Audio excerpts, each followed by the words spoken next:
నేను చూడు అక్క ఏం చేస్తాను చూడు చైతు చిన్ని అక్క చైతు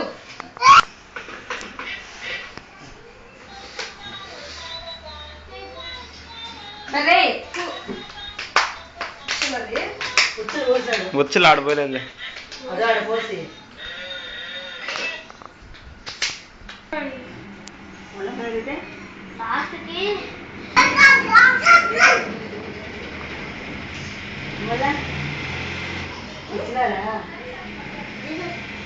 బయటపడింది వాళ్ళమ్మ అడిగిపించుకుంది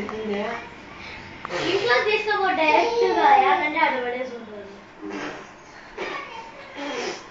ఒకసారి రౌండర్ రొట్టె తీసుకుపోయినాడు రౌండర్